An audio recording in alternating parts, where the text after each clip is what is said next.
fanga ma pour kuseo parce que la famille de fin di maremara ndera bombo sinde fanga ma yoto seo parce que kene miri de fin di madi manade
Salam, salam alaikum.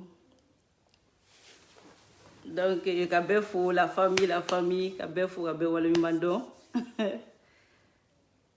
Ok. Donc, tout d'abord, mais Ibrahim, aye 800 € dia. A killing à travers mes vidéos, n'allez pas bon mal là. Il est même pas sur Facebook, avec une vidéo YouTube, avec su il y a longtemps. Donc, à travers mes vidéos, et aya make a fort, ko alas bachina ka moko ye plenty donc kama ko ngoni avocata donc ka contribution donc ay 800 € dia ya rabbi atala na folo mina ala kana na folo ta oro langulia et ala ka kanunto. Vraiment, c'est ça. Dobi fanini, dobi banini, dobi ladja, agno le faut toujours. Du coup, et kabefo, nyo le faut nga vidéo dokono. Ngo mogo mu bene jene deme duguma. Ode ka cha ni kenema mogoy. Mogo mu bene deme duguma ode ka cha ni kenema mogoy. Parce que bibina 3 ans a dona beta et mi malikola. Min tay mi beta dona. Donc nala sonama ala ka soro yirwa et ala ka labanguma di pela jelema ala ka gardigo foni donc o foli kuno kase Ibrahima no borain nyore fo ngo arasa nte tante machi nte tante mochi abe diko toini jakuya abe diko toini jakuya ni yoro ina ka bubula fo ka fo bubula e awo ale ka radio ta en otage bubula e ka radio ta en otage Facebook on bi klala yoro réseau insanfait réseau sans fait abado ka fo ko ala e kami nyegen domina ko ala masonga kilo papier ta oh parce que bubula ba ko ka je ka sadi ka fini ko yirini ko ta ka gaba kuruni ta ka da fini ko yirini ka ko ka je radio sans fait parce que avec mo la tien yoro fladi radio Facebook donc Facebook on be ka anga imamu révolutionnaire wasalimba on bi ko je radio Facebook kaya oh radio bubula fene be ka radio ta en otage o le te ka be ama e fa be yini ngana dola donc bubula ale be ka radio ta en otage bubula be ka radio ko ka je na bora mercredi ka galonjugu ba mutige kada imam dikola oh ni ala ye dimanche irana bubula bo galo be jwala kelengele dongo do menale mate kanale dongo do amakuma wate ka kuma oh na boro kanta ko fenela dani de Paris belebele dakantigi awo ani jene sugudugu ani balaira ani Jason ani tonton kabanoho an fene be na ya ananga ekupu dafalemba an fene be na ka bunte Facebook ka donc ata do abake choko mina fa be nyini ngana dola ne afara sanyana ngo ikun totora ko keleni mi iyomo ito kun tora ko kelemi iyomo no ku yedigo ka koe e mali karamo be ka komo I follow la ka buye follow de ka komo. Ko kunjumena ibe ka e mali avion ta digo denge follow bani Côte d'Ivoire. Ko kunjumena ko ibe ka e mali avion ta ko ka to shuta kana. Ka kla ka fo ko buye ka fonti dédoyen. Ka kla ka fo ko buye be ka mo di fanga mako ka do. Abi ka fo digo mabia e ni be fo buye makateme. O bole yoro aidara ere kote o. A fole ko gidoron be da tamani. Mogo folo me wulila ka keleke. Ko sani gidoron ga da tamani. Ko ka hôpitali jo tamani. Ko sani ninga ke tamani. Ko hôpitali ga ke tamani. Ka wuli ka keleke. Fo anw ni aidara ere ka akorosaji ere. Ka aidara ka asardini ere. Akorosaji damne na tamani gidoron ni nofe. Aigara kilenga fo kale beta ziyara wa maromo kale beto ko la tamani ko mo bita ale no fe ko tamani sramai ko ibeka ka gitoron dila tamani mo folo mi bora ki chesiri ko gitoron te da tamani oye arasa keleni ore ato solo jara bora katatu wila ne on bora solo jara kama Arsa dini ere ni sedere ka kele damna ni defe. Mena a wulila kalabantia la uboloko ka anw sara ka kunu ni. Me ama sama kunu ambebe dien kona ya. Arsa dini ni sedere ka kele ka damine asorola aras bachi defe. Alene nana ko kunu jumena ko ibeka beta gitoronda tamani ko kasoro ko hôpitalite tamani. Jonya keleke. Jonya damine ale 100 hectares, 150 hectares min fora. Ko ka di aidarama. John Wulila. Ko muna obedi aidarama. Ko ka moko touto.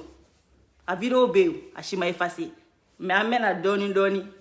Ko ma ere ko ate fara ka bo dugula. Ne ore fuyana. Ni min kadiye iko ke politicien ou la. Ça c'est pas mon problème.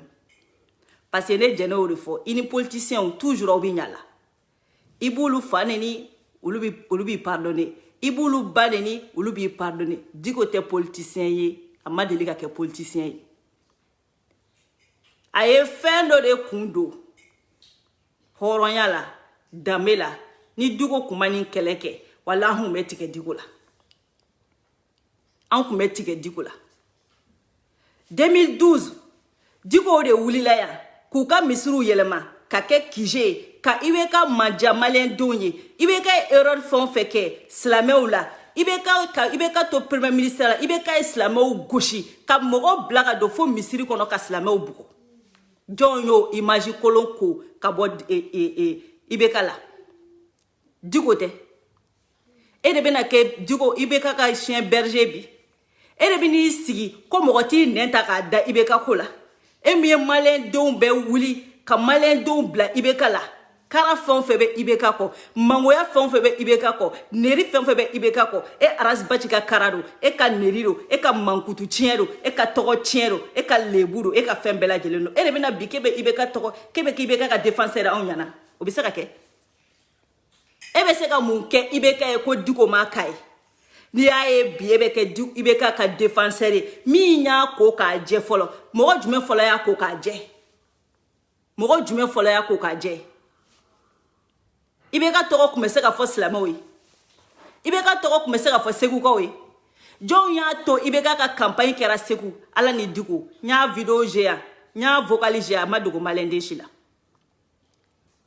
Diko de ye IBK ko k'a jɛ ka tila k'a fɔ maliyɛndenw ye n'aw dalen bɛ ne la mɔgɔ minnu dalen bɛ ne la a ye da nin na a k'a ta k'a k'aw ɲɛmɔgɔ ye san 5 a ma kɛlɛ san 5 a ma sɔn ka IBK kɛlɛ a sachant que IBK yɛrɛ bɛna hakili sɔrɔ k'a fɔ ko ne dɛsɛra a bɛ nin walan bila IBK ma sɔn 2018 la IBK ye élection suɲɛ maliyɛnden bɛ ɲɛna ka élection suɲɛ k'i sigi panparanpa ka tila ka na k'a bɛ Mali ta k'o kɛ kaɲamagafaga ye a dogora mɔgɔ la wa jɔn ye IBK ye Diko ye ka wuli 2012 san 5 kɔnɔ k'a bɛ IBK kɛlɛ jɔn y'a ye ka kɛ jɔn y'a ye ka kɛ personne mun na ma kɛ parce que a y'i sigi k'a ka hɔrɔnya de lajɛ ka IBK ka hɔrɔnya niveau lajɛ mais a y'a ye IBK ma sɔn baara ma donc Diko k'i sigi k'i da de k'a tɛ kuma o kumalen mun na k'o kumara ko mun na k'o kumara mais ala sa ka élément dɔ k'a la n bɔ kun yɛrɛ ye mun ye kun mun ye n pousser ka bɔ kun mun ye n pousser ka bɔ n b'a je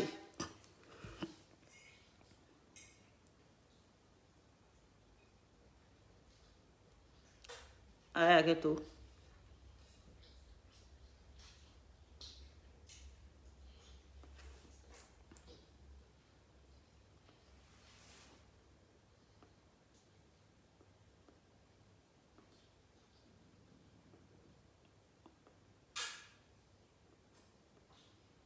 Mundir Konare.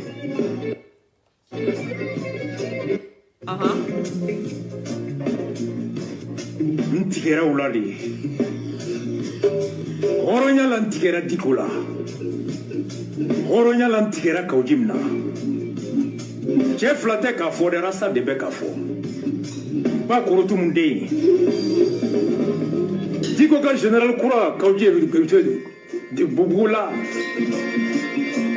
Aïta fo bubula ye ko bakorotumu den tigera Dikola de horonya la ko bakorotumu den tigera kaujimna de horonya la kete ka fo de ne de be ka fo ntigeru la horonya la ala mun fanye islamia ni ladriya la ntigeru la ko ba do mu me ka kuma Mundir Konare Diko ka opérateur économique ntikeru la di horonya la faso jola ntikeru la di mercredi do spécial semas obe ala sambangame ko ale tigera Diko la horonya la ale tigera Diko la faso jola ale tigera Diko la silamɛya la a yɛrɛ bɛ k'a fɔ dɛ ko cɛ m'a fɔ muso m'a fɔ k'ale arasa de bɛ k'a fɔ k'ale tigɛra Diko la a y'a lamɛn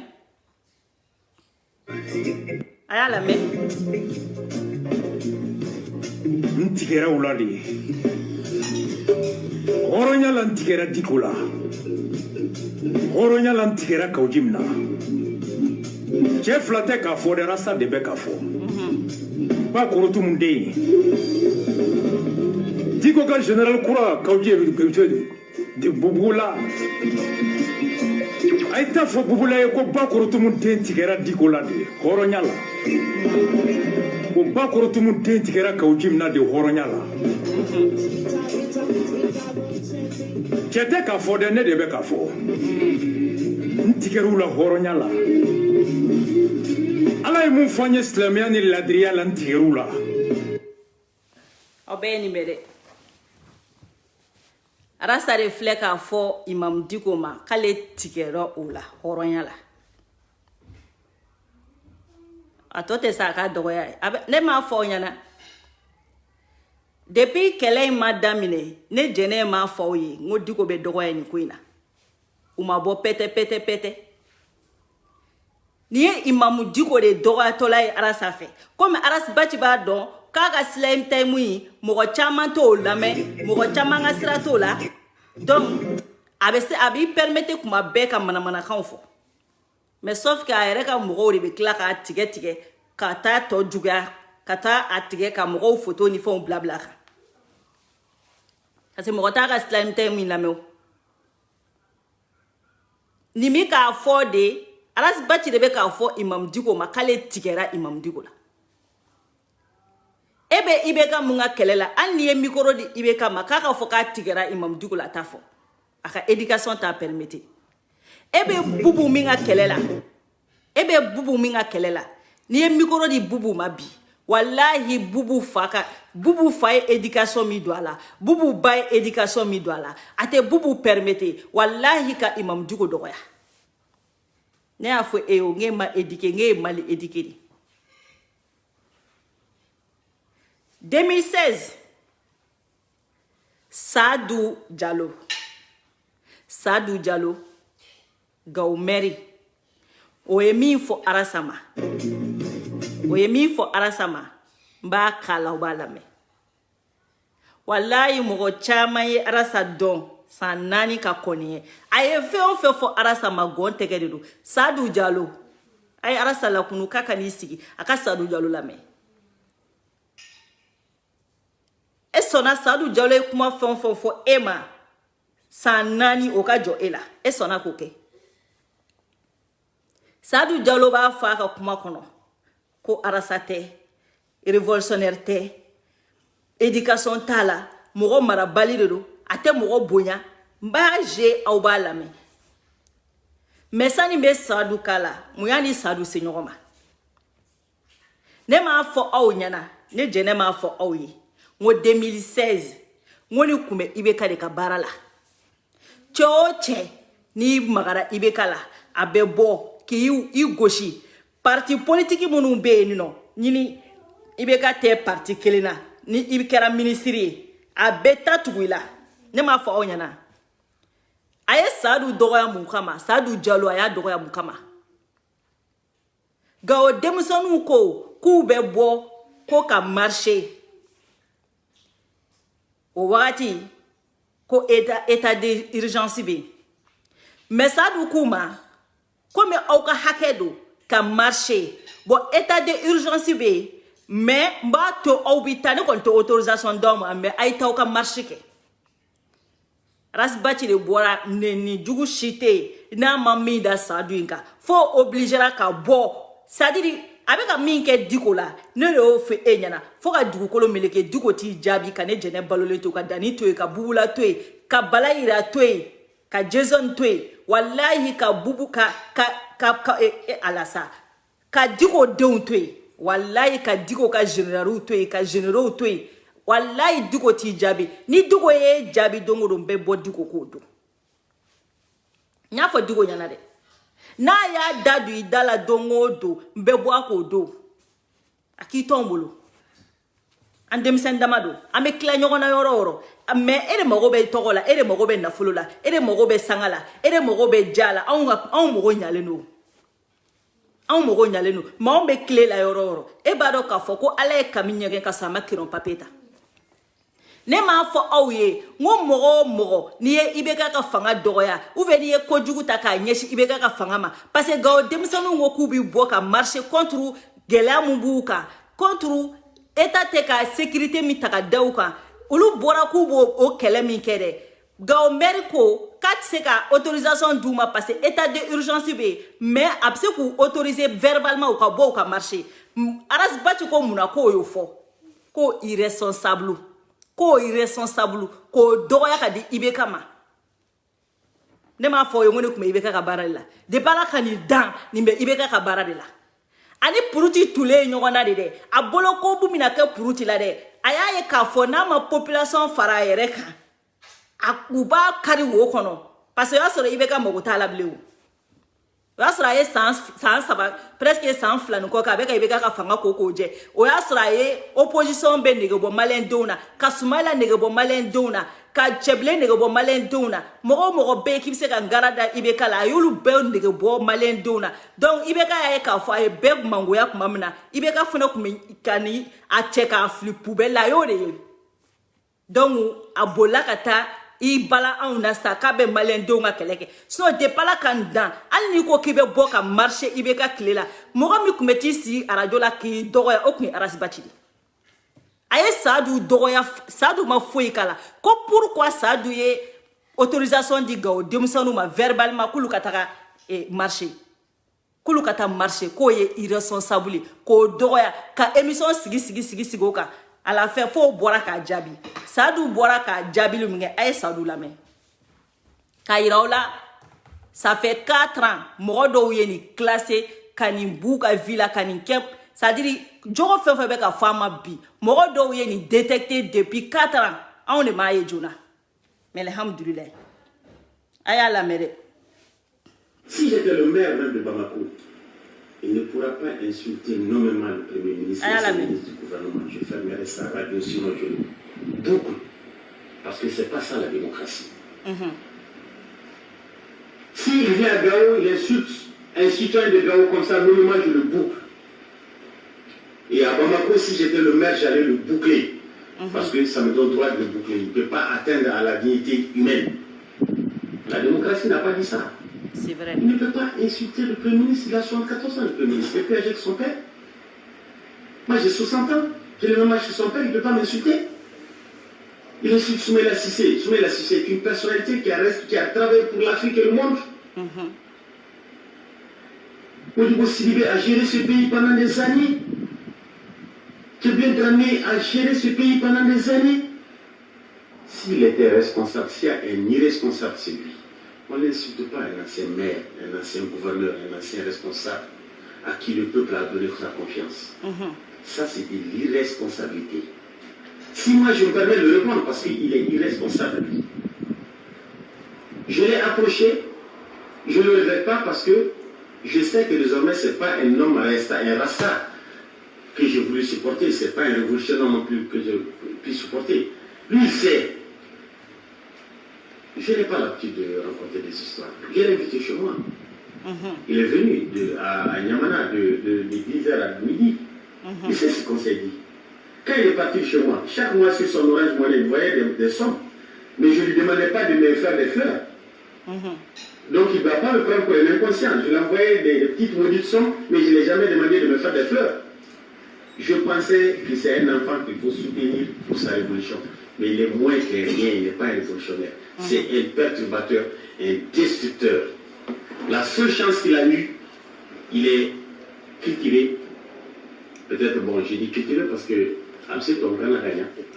Amsé a fait un canal gagnant, mais il faut qu'il s'en serve pour avancer le Mali, pas pour détruire le Mali. Voilà. Parce que celui qui détruit les responsables du Mali n'est pas un patriote. Il est loin d'être un révolutionnaire, il est loin d'être un rasta. On ne détruit pas l'homme humain. Il n'y a pas un homme qui l'insulte qui n'a pas de fils ou de petits-fils. C'est vrai. Mais sa chance qu'il a eue, je le dis, je le répète, Sadou Diallo, on ne l'insulte pas.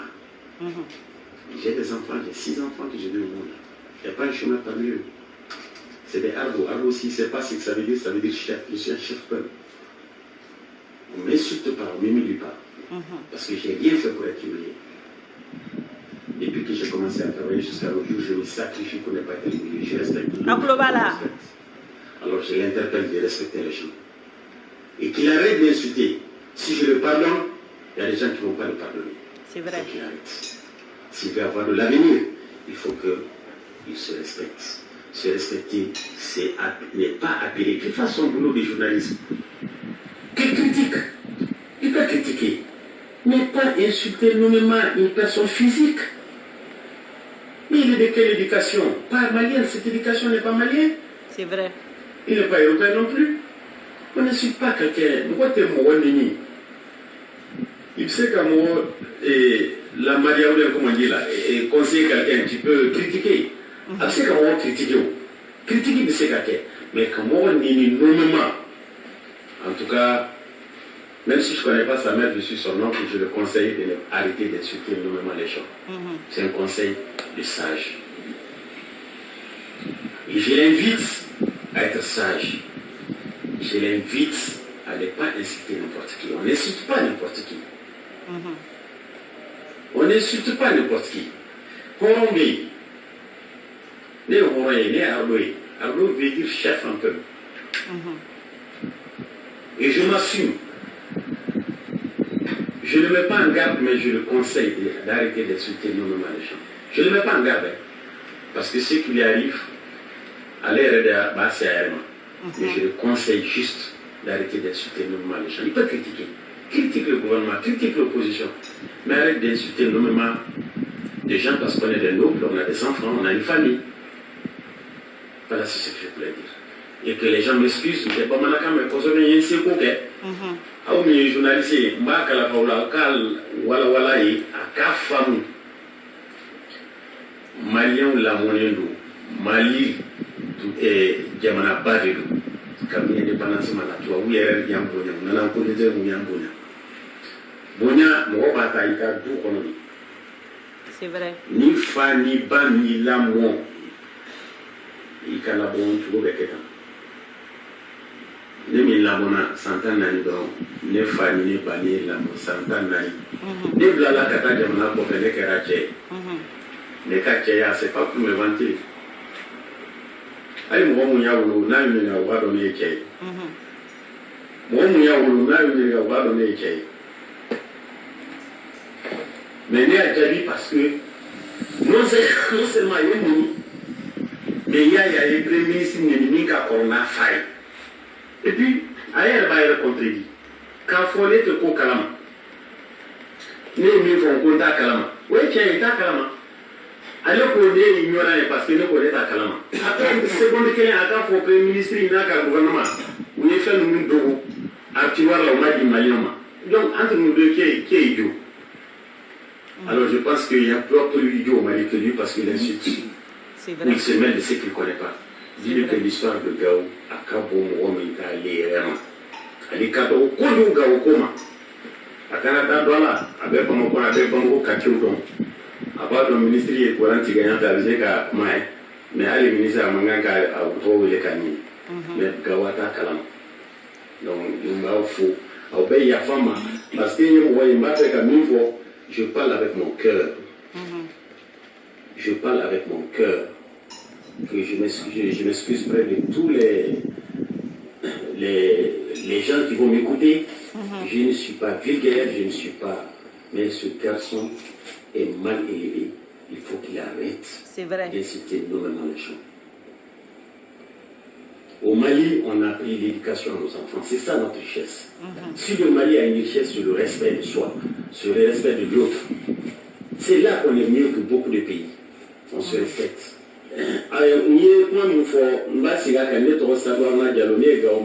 Président national du PDS. Et droit de réponse ma mbeya pas ni fananga parti fait. Ma autorisation ni nga parti fait parce que nga parti de Romani ni défend. Parce que Petini amala mokanya o de kama bɛ mɔgɔw nimi n'u tɔgɔ ye ne fana ko ne ye n ka conférence de presse kɛ don min na ne ko journaliste ma ne ye tennisman de n ka tennis de bɛ n bolo n'i ye ballon fili dɔrɔn n b'a segin ma bon o ye conseil de ye n m'aw remercier aw bɛ nin mɛn a y'o de fɔ k'a ma lamɔ a ma lamara a ma éducation foyi sɔrɔ dɔw tun b'a la k'u tulo t'a la kosɛbɛ mɔgɔ o mɔgɔ ye arasibaci gɛrɛ a la a y'a bɛɛ kɛlɛ nin cɛ in ko Sadu Jalo k'ale y'a invité ka taa ka so Ɲamana ale kelen k'a ye kɛlɛ la a tagara ale fɛ yen Ɲamana depuis sɔgɔma 10 heures fo midi a bɔra ale fɛ yen ko ɛrɛ kuma tɛ yen n'a ma min fɔ ale ko a sigi o sigi a ka émission na a bɛ sɔn bɔ ale la ale m'o demanda fɛ dɛ ale m'a fɔ a ye a ka fleur bila ale kɔrɔ mais a sigi o sigi a b'ale tanu ko mais a bɛ bɔ bi a b'ale dɔgɔya a bɛ Sumayila Sise dɔgɔya a bɛ Cɛbilen dɔgɔya a bɛ Modibo Sidibe dɔgɔya a bɛ Mali mɔgɔbaw dɔgɔya ministre kɔrɔw bɛ dɔgɔya bɛɛ lajɛlen bɛ dɔgɔya k'an ka éducation t'an permettre k'o kɛ k'i bɛ se ka mɔgɔ critiquer i bɛ se ka mɔgɔ dénoncer k'a sɔrɔ i ma don a ka famille na i ma don a yɛrɛbakun na k'a dɔgɔya Imam Dugo ye mɔgɔw fa de don mɔgɔw ka alimami de don Mali mɔgɔba de don a ye Mali mɔgɔbaya kɛ a ye Mali cidenya kɛ a ye kobaw kɛ Mali kɔnɔ un petit comme toi e bɛ n'i sigi ko e tigɛra o la k'e tigɛra o la diinɛ la k'e tigɛra o la silamɛya la k'e tigɛra o la fasojɔ la Imam Dugo ye min kɛ Imam Dugo ye min kɛ fo k'e sa k'i du kaburu kɔnɔ e bɛ se ka kɛ wa ni e kelen tɛ maliyɛn den si ma tigɛ Imam Dugo la hali e bɛ ka min ka kɛlɛ kɛ i bɛ ka wala i bɛ ka ma tigɛ a la parce que sani Imam Dugo bɛ i bɛ ka kɛlɛ kɛnɛma a y'a fɔ a ye kɔnɔna de la fɔlɔ Imam Dugo mun de bɛ yen a ma min fɔ i bɛ ka ye dogo la mun de bɛ yen a ma min fɔ a ye sutura la hali sani Imam Dugo bɛ bɔ ni Bubu ye kɛnɛma a ye Bubu wele fɔlɔ ka taa ka so di k'a fɔ Bubu ye ko n denkɛ ne de y'a fɔ ko k'i ta k'i kɛ ministre ye mais bi kumaw caman bɛ ka fɔ n t'a dɔn ni nkalon don ni tiɲɛ don min don i ci ka tiɲɛ fɔ ne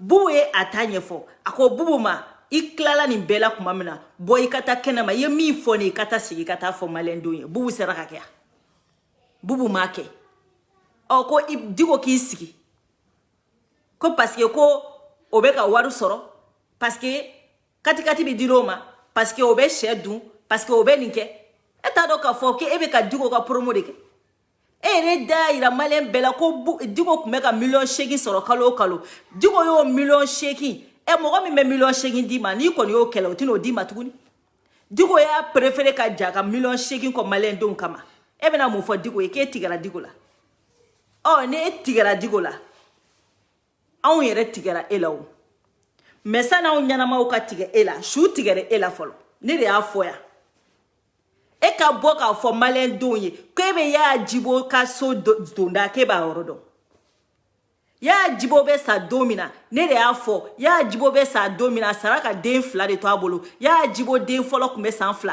den filanan tun bɛ 3 mois la e ka bɔ bi k'a fɔ maliyɛndenw ye n'a y'a sɔrɔ e ni Yaya Jibo den delila ka ɲɔgɔn ye ou bien n'a muso delila ka ɲɔgɔn ou bien n'a somɔgɔ delila ka ɲɔgɔn a ma deli ka kɛ sani ɲɛnamaw ka tigɛ e la su de tigɛlen bɛ e la fɔlɔ su de tigɛlen bɛ e la mais Sadu Jalo y'o de fɔ k'i mɛn n'i ka mɔgɔkɔrɔba dɔgɔya la ko mais ko k'i bɛ na dɛsɛ dɔ la o de bɛ kɛ Dugo ye i ye Mali mɔgɔba bɛ dɔgɔya mais n'i y'i kɔnɔ ko i bɛ mɔgɔw dɔgɔya olu bɛ tila k'i wele ka na i ɲɛ wɔrɔ Dugo t'i wele yan nɔ wa n'i ye kelen fɔ Dugo ma an bɛ 1000 f'i ma 1000 an ka taa n b'a ka élément wɛrɛ k'a la n ko kow bɛ yan a tɛ ban a fɔra k'a bɛ mɔgɔ dɔgɔya min kɛ komi e ko k'e tigɛra Dugo la ne jɛnɛ yɛrɛ tigɛra e la dani tigɛra e la bala yira tigɛra e la bubula tigɛra e la digo yɛrɛ tigɛra e la kawjumu tigɛra e la wa maliyɛn den bɛɛ hɔrɔn den bɛɛ tigɛra e la hali e bɛ ka mɔgɔ minnu dɛmɛ bi olu tigɛlen bɛ e la opposition tigɛlen bɛ e la bɛɛ lajɛlen tigɛra e la bɛɛ tigɛra e la e bɛ hɔrɔnya fɔ mɔgɔw ye e bɛ mun kɛ e bɛ mun de fɔ k'e t'o ɲɔgɔnna ba kelen kɛ e ni mɔgɔ delila ka jɛ k'o tigi ne ma fara a kɛra e ni mɔgɔ delila k'a daminɛ k'o ma tigɛ e la a mɔgɔ bɛ yen a ye manamanakan dɔ fɔ Mali politiciens ni baarakɛlaw bɛɛ lajɛlen ma a b'o lamɛn n bɛ tila ka n'a ka hɔrɔn kolonya yira diɲɛ bɛɛ la bɛɛ bɛ n'a ye nin ye mɔgɔ qualité min ye a y'a lamɛn. miliyari kɛmɛ bɔ mun bɛ primature premier ministre Modibo Keita san 75 bolo Mali miliyari budget miliyari 2 ni kɔ miliyari 1 ni miliyɔn 600 400 300 ɲɔgɔn na o bɛ taa mun de la fonctionnaire min tɛ mɔgɔ miliyɔn 1 bɔ olu ka sara ani bureau kɔnɔna ni mun kɛra ministre ye ni mun kɛra directeur ye député u ka miiri fɔlɔ ye mun ye a ye bureau changer a ye tableau bɛ a y'o bɔ a ye taa tableau ɲɛnama dɔ ta ni commerçant bara ka na frigo fitinin o bɛ bila bureau kɔnɔ boisson bɛ k'o kɔnɔ déodorant feerelaw a ye t'olu wele ka na u ka déodorant san makilanin dɔ bɛ san bureau kɔnɔ Mali kɔnɔ directeur bɛɛ ka bureau ministre bɛɛ ka bureau député ka bureau toilette ɲɛgɛn b'a bɛɛ kɔnɔ douche lavabo carreau hali wusula yɔrɔ fɔlɔ la musow de tun bɛ wusu ka wusulan don tafe kɔrɔ dɛ bi Mali directeur de b'u wusu wusulan bɛ don veste de kɔrɔ kurusi kɔrɔ ka wusu an b'o b'a kalama déodorant sankun ye mun ye makilanin sankun ye mun ye foyi tɛ kɛra bureau kɔnɔ jɛnɛya kɔ 8 heures jɛnɛya 10 heures jɛnɛya 16 heures jɛnɛya directeur tɛ to so ni 22 heures tɛ secrétaire baara bɛ daminɛ 18 heures de 19 heures Mali bureau ka cɛ di n'u tilara maintenant déodorant bɛ fiyɛ wusulan bɛ k'a la i tɛ kasa foyi mɛn kɔlɔsi b'u bolo u bɛ ka kɔlɔsi kɛ n'i donna ko n bɛ wurudi la an bɛ wurudi la salamu aleykum karamɔgɔ ala ɲɛ b'aw bɛɛ la warasa ɲɛ b'aw la an ye caméra bila ɲɛgɛn bɛɛ kɔnɔ a ka chauffeur min bɛ yen o de bɛ arasa informer gardien min bɛ da la dɛ o de bɛ k'an informer image bɛ ka taa an ye video 40 kɛ a bɛɛ bɛ bɔ dɔɔni dɔɔni a ye muso furulaw ɲininka ni mun cɛ kɛra directeur ye o t'a cɛ ye bilen ni mun cɛ kɛra dafu ye o t'o ye bilen député kɛ muso tɛ député kɛ ye bilen ministre muso tɛ ministre ye bilen directeur muso tɛ directeur ye bilen u bɛ don 21 heures 22 heures u dontɔ vesti b'u da la u sɛgɛnnen don hali Usain Bolt tɛ boli min kɛ u y'o kɛ mun kɛ tile kɔnɔ o ka jugu n'o ye aw ni ala cɛ du tɛ ba sigi faso tɛ ba sigi kuranɛ bɛ ka kalan ala t'a yɛrɛ sɔsɔ pratique comportement min bɛ an ka ɲɛmɔgɔw bolo Mali administration a ka jugu ni chinois ka bari ye Mali administration ka jugu ni chambre de passe ye alimamu b'a kalama prêtre b'a kalama dugutigiw b'a kalama k'anw jɛlen aw bɛ jɛlenya fɔra sa de i san 60 si jɛ i n'i ka vesti i ka titre i nɔgɔlen i kasa bɔlen tu pues de l'indécence tu pues de l'immoralité tu pues de l'infidélité tu pues de l'indignité i ka vesti tɛ je te regarde dans les yeux i tɛ se ka anw lajɛ ala ye banna Mali la de Mali tun pɛtɛra nka bi Mali kɛra pɔnpɔn pogolo de ye Mali cilen de don an kana dan juma seli ma dɛ an ka misiriba pɛrɛn k'a ban an bɛ ka kuranɛ sira na tant que an sɔn bɛ ta ala tɛ lafiya kɛ faso ye a tɛ k'a ye frigo in kɔnɔ foyi t'a kɔnɔ whisky Jackson ko Jack Daniel wa Jack Daniel whisky Hollandia ala ministre n'a directeur dɔw u bɛ jouer min bureau kɔnɔ ye ka déodorant fiyɛ état artisanat wusulan duman feerelaba bɛɛ ka client bɛ fonction publique de kɔnɔ ye musokɔrɔba fɛn fɛn fonction publique la u bɛ wusulan de feere a bɛ san jɔn de bɛ wusulan san directeur de bɛ wusu sisan a conséquence bi Mali cira du cilen don faso cilen don e ko n'an y'o fɔ ko an ma lamɔ aw ka lamɔni sira ye ala kana an bila o sira kan ala kana an bila o sira kan Mali maralen bɛ tan de balimaw musow b'a kalama bibi na bi Bamakɔ waritigiw ye jɔn ye gorobinɛw i bɛ bali ka muso dɔ i ka quartier la k'a cɛ ka ɲi a bɛ mobili di sumun na a bɛ miliyɔn 10 di sumun na a bɛ ka dugukolo ni mɔgɔ si t'u ka baara dɔn Afrikabulu sumaw lajɛ i b'u ye u bɛ nin wari di u bɛ nin mobili kɔnɔ mobili miliyɔn 50 u bɛ ka dugukolo ni jeliw la mais personne ne connaît leur travail a bɛɛ bɛ bɔ yan muso catégorie dɔw fana bɛ Bamakɔ bi olu de jamana marché bɛ d'olu le ma fourniture marché baw bureau chantier baw entrepreneur tɛ foyi tɛ mais cɛɲa u ka beauté n'u ka charme o de bɛ utiliser pour lever des marchés publics en violation du code des marchés publics o muso janjugu bɛ Bamakɔ yan an bɛ ɲɔgɔn dɔn Bamakɔ yan alasa bɛ wo bɛɛ kɔnɔ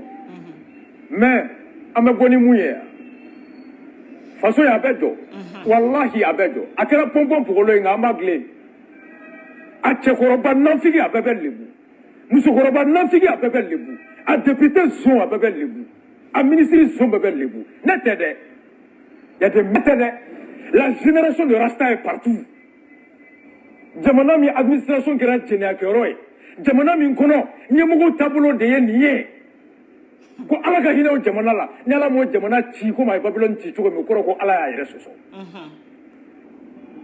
i ko komi kɔrɔ ko ala y'a yɛrɛ sɔsɔ kira Luti tile mun dar'o ka jamana kan taabolo min na o taabolo de bɛ yan cɛw bɛ cɛ cɛw fɛ bureau kɔnɔ musow bɛ cɛ musow fɛ bureau kɔnɔ directeur bɛ cɛ walimusow fɛ bureau kɔnɔ i tɛ kɛ secrétaire ye ni bobara tɛ yɛrɛ n'i tɛ slim don cɛw de bɛ wusu sisan dɔw dɔrɔn de bɛ feere ko Mali ka lafiya aw de ye di ala ye aw de ye kuranɛ la non le chien aboie la caravane passe aw bɛɛ ye nin mɛn dɛ alasa ka nin video qualité nin kuma sugu nin dénonciation sugu ni ne malien denw tugu a kɔ a ye nin de kɛ ka mɔgɔw tugu a kɔ a tilalen ani IBK ka kɛlɛ daminɛlen a nana i kɛ nin discours sugu de kan nin video qualité de kan ka mɔgɔw la tugu a kɔ ale arasa yɛrɛ bɛ ka nin fɔ wagati mun na ale yɛrɛ jogo bɛ cogo di question bɛ yen ale mun sigilen filɛ ko Mali kɛra pɔnpɔ pogolo ye ko ala ye Mali to yen ko janaya mun bɛ kɛ Mali kɔnɔ a donna yan fɛ a bɔra yan fɛ an ka si bɛɛ ban seli la ala tɛ hɛrɛ kɛ Mali ye ale yɛrɛ bɛ ka nin fɔ a nɛnbaraba n'a dabaraba kɔnɔ don min na ale yɛrɛ kun bɛ cogo di ale yɛrɛ jogo kun bɛ cogo di ni e ko e tigɛra digo la Usazi yɛrɛ tigɛra e la ma seritigi somɔgɔw tigɛra e la a n'a ɲɔgɔnna caman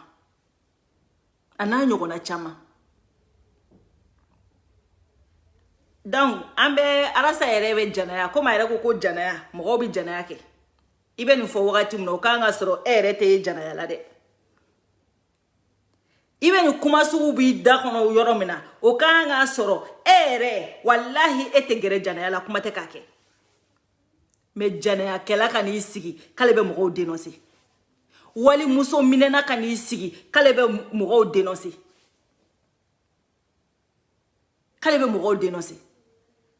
alasa kelen de bɔlen filɛ k'a fɔ nin ko mɔgɔ ko directeur tɛ foyi la fu walimuso kanu kɔ ale yɛrɛ bɔ k'o fɔ wagati min na ale yɛrɛ dalen bɛ walimusow kan an bɛ arasa ni Usazi muso an b'a lamɛn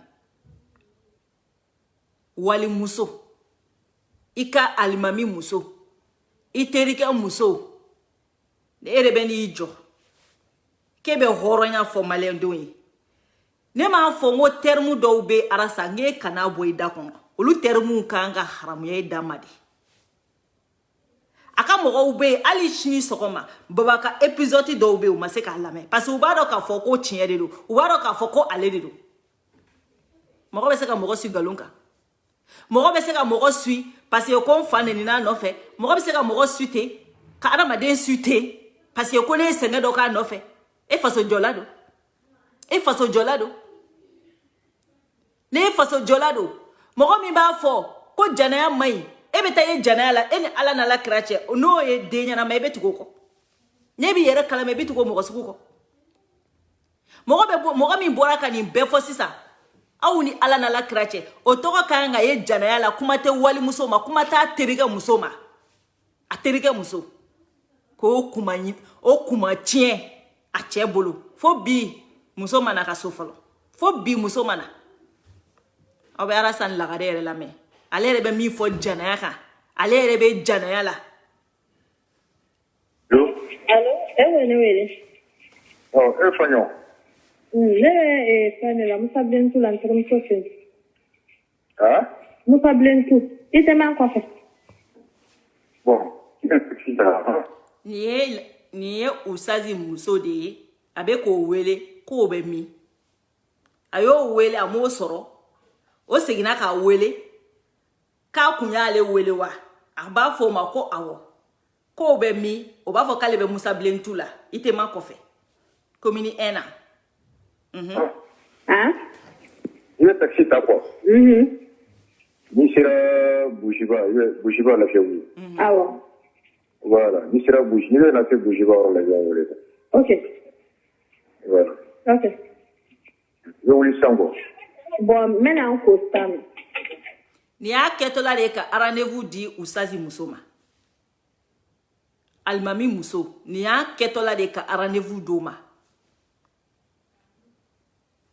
ni muso ba boy mbela mali kono e ma se ka janaya ta ka muso kota ka mogo shi segere fo I domba ka muso ali kafiri te soma ali nafigi te soma ali namima te soma ali namima te soma I domba ka muso ibe mogo mi muso janaya ka kila ka ti sigi ki nyejo anyela ka boroke nai sani usazi be boni kalama aras batch eni usazi nye jora nyogona shie joli ere be na kebe horoya fo dugwe ere be na kebe dame fo dugwe ka boki bolo ijo ka mogodo ka boki ijo ko kanu baga de la ka teme dugo na musoje amogo be je kono ma mogo be je kono tabe ampagai usazi muso janaya ka kanu bagaya kena muso ye ka kila ka sigi ka dumuni nga milen kelen ngono usazi ka jo nyafe ke seli ka sigi ne ka video ke eni usazi ka video be au sigile me nyongo kele fa obi ka video ke aka tani shinye fly o bele ba muso ka janaya me bi sigila chefe be horonya fo mowe be ni jo ke be horonya fo dugoy la ila muhammad rasulullah fam dugo ka ngati fili 3e pona wallahi mam dugo ka ngati fili 3e spawner wallahi bilay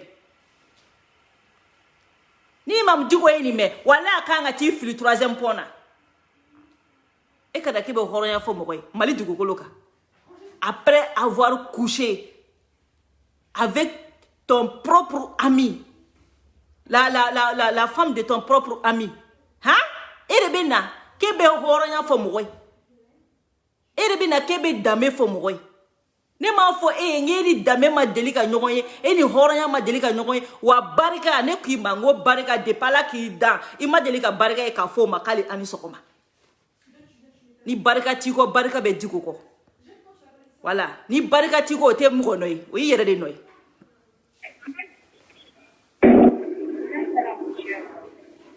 hein Sera la ngimere. bon il vit clé comme il veut à la fièvre kaburo il t'a place qu'on fait La fièvre kaburo la. voilà donc il clé j'ai rien noté Na vire la jardin ba be yoro la ka kel kataka la fièvre kaburo na.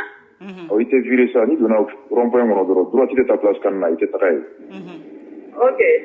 voilà il vit clé ne ko il veut à la fièvre kaburo place quand on rote il tini molo il vit clé voilà ni clé on a c'est faut qu'on a grand mais on check le check de carré faut la droite Ok. ni goudron check carré faut la droite maintenant il est de carré qu'on droit premier carré à gauche première porte à gauche il veut dire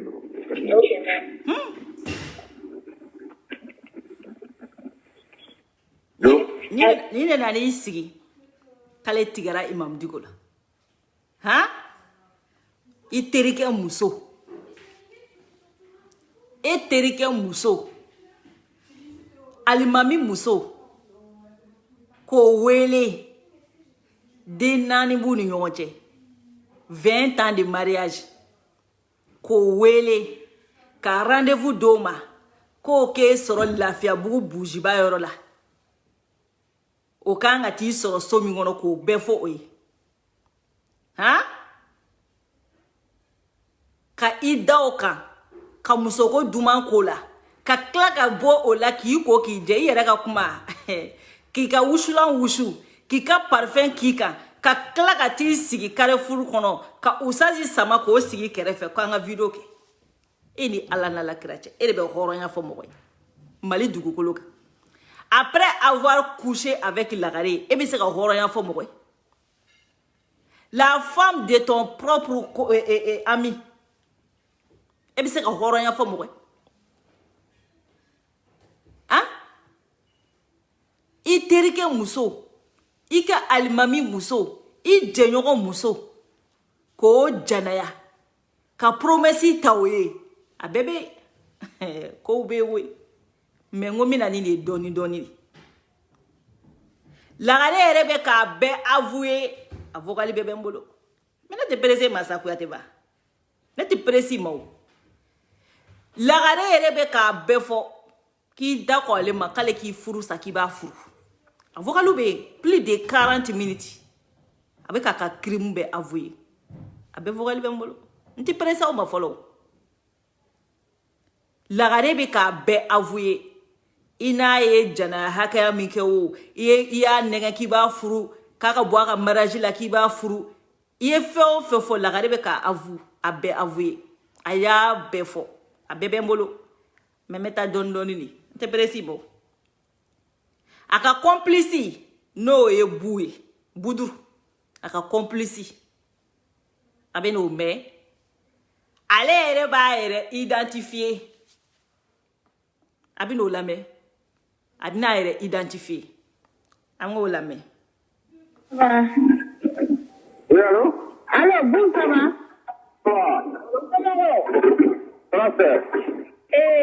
Lagare de do Ustaz muso quoi. A kulo t'a la. Ko Lagare de do Ustaz muso. Ko alo Bu. Ko Bu de do wa ko awɔ. Ko Lagare de do ko Ustaz muso.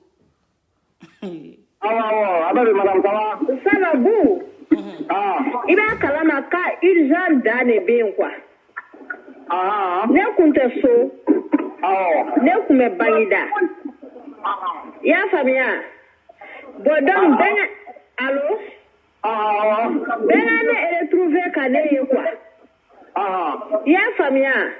A kɔni ko ale ka prévu bɛɛ dafalen b'a bolo. A ye ne ye a y'a kɛ mankan ye k'ale bugɔ fo mɔgɔw de nana ne bɔ a bolo.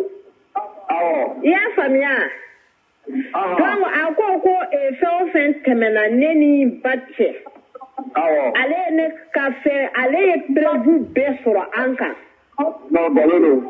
Voilà, bon donc sisan nɔ ne bɛ ka Alasibɛti wele ne tɛ k'a sɔrɔ. Bon ni n'a ye ɲɔgɔn sɔrɔ a fɔ ye ko ne tɛ k'a wele dɔ wɛrɛ la quoi ne bɛ ka a lasumi de.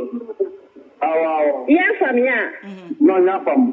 Voilà, a fɔ ye k'a k'an wele quoi ko ne tɛ k'a wele wariko la quoi. N m'a fɔ a ye. Hein? N m'a fɔ a bɛ ci dɔ de la quoi sinon a tɛ ka ban ka téléphone ta a bɛ ci dɔ de la. Kunu ne y'a wele ka kuma ɲɛfɔ a ɲɛna quoi a fɔ a ɲɛna ka ne wele tout possible. Non, n m'a fɔ a ye. Voilà, n'a ye a kɔni ye départ kɔni a ka ne wele tout possible quoi. Y a pas de problème. Voilà, ko sinon fosi wɛrɛ tɛ parce que kuma dɔw bɛ yen nɔ olu bɛɛ ne bɛ ale ni ne de ɲɔgɔn cɛ an fila de b'o dɔn an ɲɔgɔn cɛ donc a ka ne wele ne ka kuma dɔ fɔ a ɲɛna avant que a ka départ a kana taa ka an dan quoi. Y a pas de problème. Ok. Bana. Maman. Lagare yɛrɛ bɔlen filɛ ka fɔ dɛ. Ko kuma dɔw bɛ yen ko bɛnnen tɛ mɔgɔ si n'ale ni ɲɔgɔn cɛ ni Arasibati tɛ. Ne ka kuma tɛ dɛ. U ko ne nana sigi ko ka Arasa diffamer ko ka galon tigɛ ko ka dala. mais ne ye kuma fɛn o fɛn fɔ n'u talen no plainte donner kama o kuma ninnu na ko ne y'a diffamé ne jɛnɛ ni n ka preuve bɛɛ sigilen no a bɛɛ bɛ n bolo yan wali muso usazi muso de bɛ k'a fɔ b'u ye ko kuma dɔ bɛ yen ko bɛnnen t'ale ni mɔgɔ si cɛ ni arasibati tɛ mun kuma bɛ se ka don e ni muso furulen cɛ cɛ furulen ni muso furulen mun gundo kuma bɛ se ka tɛmɛ aw ni ɲɔgɔn cɛ k'o tɛ se ka fɔ diɲɛ mɔgɔ ye ni aw fila tɛ ni janaya ko kuma tɛ e de bɛna sigi k'e b'a fɔ k'e tigɛra digo la k'e bɛna hɔrɔnya bɔ i da kɔnɔ k'e bɛna hɔrɔnya bɔ i da kɔnɔ e bɛ se k'o fɔ nin ye ni jɔn ye ɲɔgɔn na ta nin ye ni jɔn ka conversation ye imamu muso imamu mu kun b'aw bɛɛ la seli wallahi kare furu kɔnɔ e ni ala n'ala kira cɛ mɔgɔ o mɔgɔ bɛ yen k'i fa den ye k'i ba den ye bilayi ko ɲagami t'i la i tɛ se ka to arasibati kɔ ne ma mɔgɔ ye k'e ba ma kulonkɛ kɛ k'e y'i fa wolowolo den ye wallahi k'e fa jeli bɛ ka sirikile i kɔrɔ sababu de bɛ na i bɛ bɔ cɛ in kɔ a mɔgɔ tɛ yen a mɔgɔ tɛ yen bilahi ne ma mɔgɔ ye ko mɔgɔ o mɔgɔ bɛ yen k'e y'i fa den ye k'i bɛ tugu arasa kɔ bilahi ne t'a mɔgɔ dɔn hali n'i b'a kɔ i bɛ tila ka bɔ a kɔ hali n'i b'a kɔ i bɛ bɔ a kɔ parce que danbe c'est-à-dire adamaden n'i wolola danbe kɔnɔ ka mɔ danbe kɔnɔ principe dɔw de b'i la o principe de t'ale la principe t'a la limite t'a la adamaden n'i wolola danbe kɔnɔ principe dɔw de bɛ k'i la limite dɔw de bɛ k'i la o de t'ale la o de la sababu de bɛ na i bɛ bɔ a kɔ e m'a ye mɔgɔw de bɛ taa mɔgɔ tina o mɔgɔw bɛ taa de mɔgɔ tina mɔgɔw bɛ taa de hali mɔgɔ minnu b'a kɔ bi walayi danbetigiw b'u yɛrɛ ɲini don dɔ la hɔrɔndenw b'u yɛrɛ ɲini don dɔ la halaladenw b'u yɛrɛ ɲini don dɔ la bilayi taala ne de ye kale ala la an bɛ n'a ye yan nɔ parce que ale ta yen quoi principe t'a la de a bɛ ko bɛɛ de kɛ ko bɛɛ fɛn fɛn tɛ kɛ danbetigi fɛ a b'o de kɛ bon ni danbe b'e la ko hɔrɔnya b'e la i tɛ se ka to a kɔ i bɛ bɔ de parce que a n'i ka principe tɛ taa ni ɲɔgɔn ye i bɛ taa de i bɛ taa de diyagoya donc b'u ye lagare n'a passe ɲɔgɔn ma a bɛ n'o fana lamɛn. Bou. Allô? Alors, vous le. Ça va? Ça va, n'a pas passé moi. Allô? Allô, Antou. Ça va bien. Ça va, ne bɛ k'i wele ne tɛ k'i sɔrɔ. Non, du tout, là, les gens se font un peu. Ok. Bon, ne kɔni t'a dɔn bɛnkɛ yɔrɔ dɔn cogo min quoi. A taara a ye ne yɛrɛ kun bɛ ka bɔ de ka na n bɛna dugu kɔnɔ parce que komi ne n'i kun ma ɲɔgɔn sɔrɔ ne kun bɛ fɛ ka taga kita siɲɛ kelen quoi. Bon ne bɛ bɔ la dɔrɔn ne n'a ye ɲɔgɔn kɔlɔsi. Donc a ko ne ma ko ne bɛ fɛn o fɛn na ani k'ale b'a bɛɛ lajɛlen kalama. Bon ne ko ne bɛ kuma dɔrɔn a y'a kɛ ne kan quoi. Bon mɔgɔ kɔni nana don an ni ɲɔgɔn cɛ. Bon a ko ne ma ko a kɔni k'a tɛ ne to yen k'a tɛ fɛnɛ to yen nɔ ko parce que ko ale ka preuve dafalen bɛ a bolo i y'a faamuya donc o de y'a kɛ ne tun bɛ k'i wele tout possible i k'a kɛcogo bɛɛ la n k'i k'an wele pour que n ka nin kuma in fɔ i ɲɛna quoi. Bon ne yɛrɛ tun bɛ fɛ ka taa an ka dugu la n'a y'a sɔrɔ ni bɛ se ka passe ci ma ne bɛ bɔ Bamakɔ yɛrɛ bɛɛ su in na ne bɛ taa kita. Joli? Ko kita passe joli? Kita passe. Ale ko kita passe joli? A bɛ ka muso furulen de labɔ a cɛ kunna. U fɔlen ɲɔgɔn na lagare a y'o labɔ ka t'o bila Bangida. Usaze ye lagare retrouver ka taa Bangida. Ole k'a ka fɔ lagare ma an ka ko in jɔ segin ka t'i ka furu kɔnɔ ayi a bɛ k'a tɔ lajuguya f'a fɔ ko kita passe joli? Ko kita passe joli? E arasibaci ni mɔgɔ dɔ ye e furumuso wele ka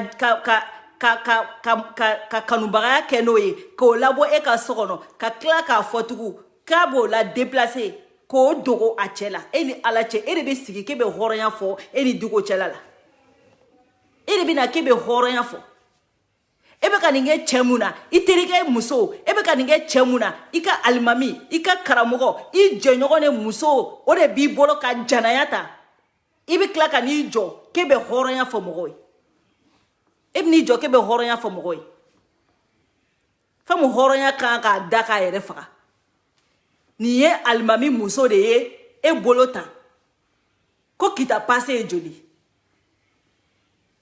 ere bena kebe jamana jo ere bena kebe jamana jo be damne yere ka foyer la folo jamana jo be damne folo yere ka foyer la folo ebe ka wali foyer uchi kebe na jamana jo ebe mu jamana jo aline usazi muso yo kokolona ere ka nga boala ka blakata chelala ere ka ko ke me mogo makulu ka furu sabaga eko mogo mako muso jana baga eko mogo mako muso muruti baga eko ali à l'heure actuelle ne jene sigile flo kumala ni usazi muso be kenema jonya bla kenema ere ya bla kenema depa ne ka ni kanu baga ya inkera na bora kata bangida amasenga takaso depa bora kata bangida amasenga takaso ere bena joke be horan fo digoi ne ma fi woni ma diko twe ni ma diko twe ima fo kibina le mercredi se masikama ibina ne sorinya ibina dani sorinya ibina balayida sorinya ibina jason sorinya ananga commentaire kelo wa ibina nanga ibina andafale sorinya ibina andafale sorinya ni mana ko ke mali mo babela mene ki mango diko be ki ka terminer ini diko be kla nyoko na yororo wallahi ibina doko ala e kaminye ke kasama kiron papieta anga la megata passe ke ma woro de D'accord. Là, faut plus aller en fait. ok alaje ko d'accord ka be kla ka fo buye ko bube wa fladi la garema anga la megata Pas de souci. À nouveau maintenant. hein À nouveau maintenant. non ne ni bu ma kuma comme ne mi soro bu ka numéro bene ku c'est pour cela ne bu wele mo ma situation ya fa bu nyana kwa bu ka fa e kan wele Na baro ko e da bule. wa ta ese ka benere wele I ka la famia parce que nous chema nyogon che kwa Aïe, mais t'as donc à tari ni tu vois mais kuna bora ka me ki da yire ma jo mun ka sala.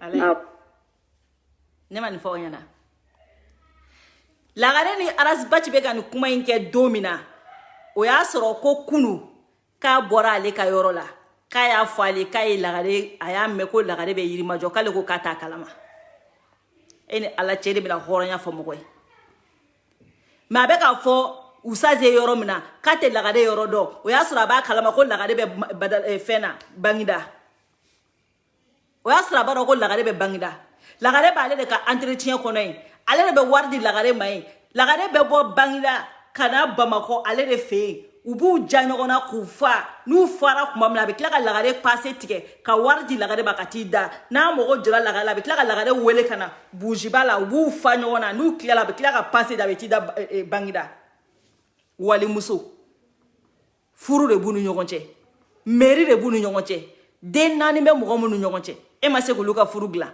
e de karo luka e de karo muso jana ya bagay ko muso jana ya ka kla ko bwa ka furu kono e be na kebe horonya fo digoy e de na kebe horonya fo digoy chebe ka muso nyini che wulila ka si ima kata finya na ko ni ba muso yorodo iko kita yorodo en même temps ebe ka passer di oma ebe ka passer di oma ko katara dugudola anatana ke kana ka buka tourner la ede mina kibe horonya fo mogoy ede mina kibe dambe ko kuma fo mogoy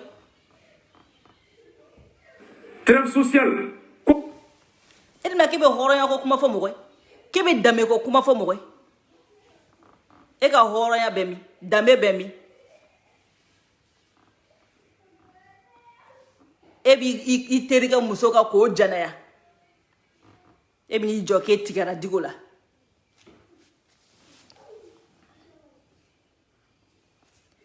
meni kala be ni fene la me tigɛra u la de ye hɔrɔnya la n tigɛra Diko la hɔrɔnya la n tigɛra Kawujim na cɛ fila tɛ k'a fɔ dɛ Rasta de bɛ k'a fɔ ba Korotumu den Diko ka général kura Kawujim de Bubula a ye taa fɔ Bubula ye ko ba Korotumu den tigɛra Diko la de hɔrɔnya la ko ba Korotumu den tigɛra Kawujim na de hɔrɔnya la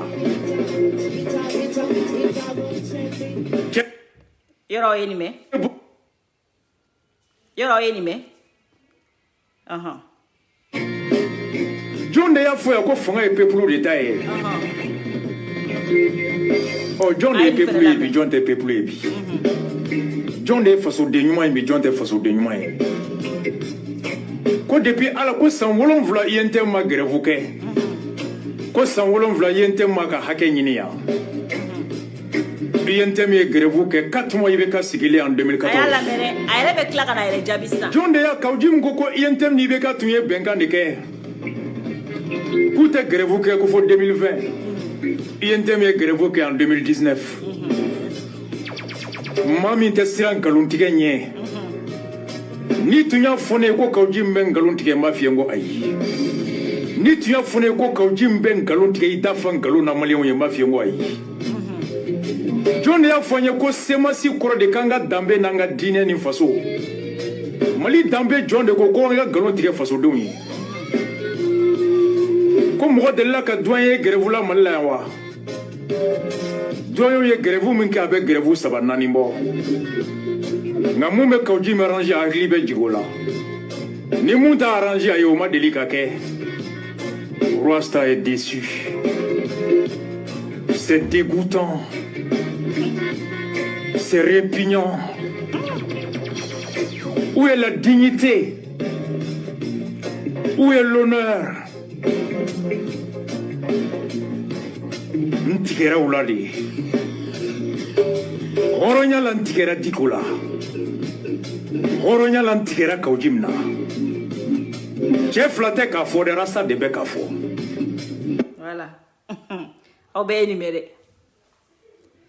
ko Kawujim ko 2019 ko INTM ko kun tɛ ka grève kɛ effectivement c'est la vérité ne t'a tiɲɛ fɔ dɛ ale Aras Bacɛri de bɛ n'a tiɲɛ fɔ maliyɛndenw ye komi i ko Kawujim k'i kun t'a dɔn ko Kawujim bɛ nkalon tigɛ mais anw b'a dɔn k'e bɛ nkalon tigɛ anw b'a dɔn k'e bɛ sɔn ko bɛɛ ma parce que mɔgɔ min b'i kariya ka taa janaya kɛ a terikɛ muso fɛ k'a terikɛ muso kanu k'o sute k'o bɔ a ka furu kɔrɔ k'o bɔ a den 4 kɔnɔ k'o to o filɛ kɛnɛma palon na hali bi mɔgɔ min b'i kariya k'o kɛ o bɛ se ka fɛn kɛ min ka jugu ni nkalon tigɛ ye mais n'i ko ko Kawujim ye nkalon tigɛ ne jɛnɛ b'o de fɔ bɛɛ ye Kawujim bɛ se ka kɛ k'a ko man di ye a bɛ se ka kɛ ko il est maladroit ne y'o fɔ a bɛ se ka kɛ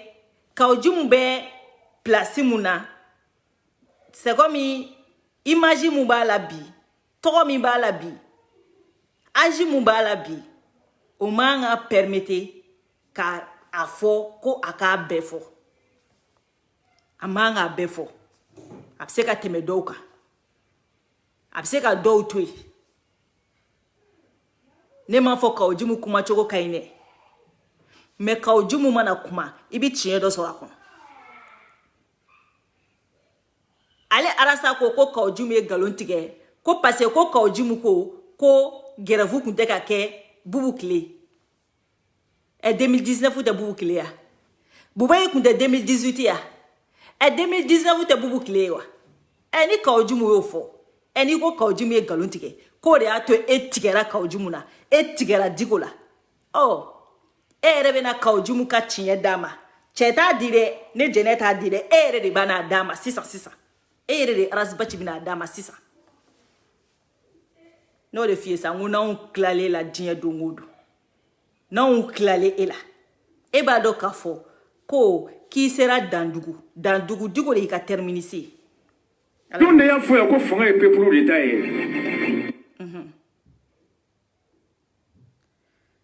an ka taa trêve sociale. Comme manga mi met jamana kono ka obmada. Boubé de janvier 2019 à mois de mai 2019 boubou nakuma ni siena le 2 mai. John et John to make grève là. Nebe munjati. Cheminot to make grève là. Boubé clé. Magistrat to make grève là. Boubé clé. Médecin to make grève là. Boubé clé. École Karambo to make grève là. Boubé clé. Les fonctionnaires de l'administration territoriale vous n'avez pas plateau clé ni rekaya. Ou to make grève là. UNTM fona to make grève ke.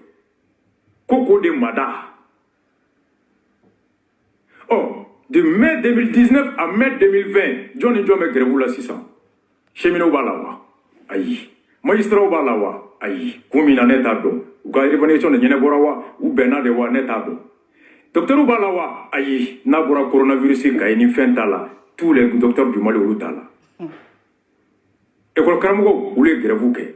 Et nous connaissons qu'il faut sauver l'année scolaire. Qu'on a dit que la mise en œuvre des mesures urgentes pour sauver l'année scolaire 2019. 2019 ou année scolaire sauvera wa awo examen kera salu wa signera oh fonctionnaire administration territoriale ulu ba grève la wa ay ulu tala nina oh de janvier 2019 à mai 2019 kulu akemi to me grève la ani de mai 2019 à mai 2020 rasta be bilan ketende vous voyez clé ni mo hakaw de to me grève la ulu tara sankelen dira bugu ma ko no sankelen bane mo joli be grève la ulu tula be ka jate ki yere baray o la ngona fa ya wole ko bubu kata dalu wore ba bulu munte ni shie wol ma on kilina be so mo ta be don jamana kono ko do be an todo duruna accident et wol karambo to me grève la vous voyez clé les fonctionnaires de l'administration territoriale vous n'avez pas plateau clé yere kaya ulu to me grève la UNTM fona to grève ke Koko de Mada. Oh, de mai 2019 à mai 2020, John et John me grève là 600. Cheminot balawa. Aïe. Magistrat balawa. Aïe. Combien neta do. Ou ka revention de nyene borawa ou bena de wa neta do. Docteur balawa. Aïe. Na bora coronavirus ka ni fentala. Tous les docteurs du Mali ou tala. École Karamogo ou les grève ke. Et nous connaissons qu'il faut sauver l'année scolaire. Qu'on a dit que la mise en œuvre des mesures urgentes pour sauver l'année scolaire 2019. 2019 ou année scolaire sauvera wa awo examen kera salu. Wa signera. Oh, fonctionnaire administration territoriale ou ba grève la wa ay ulu tala nina. Oh, de janvier 2019 à mai 2019 kulu akemi to me grève la ani de mai 2019 à mai 2020 rasta be bilan ketende. Vous voyez clé ni mo hakaw de to me grève la ulu tara sankelen dira bugu ma ko no sankelen bane mo joli be grève la ulu tula be ka jate ki yere baray abana o la ngona fa ya ngole ko bubu kata dalu wore ba bulu munte ni shie wol ma on kilina be so mo ta be don jamana kono ko do be an todo duruna oh ka ojume mu galotike ya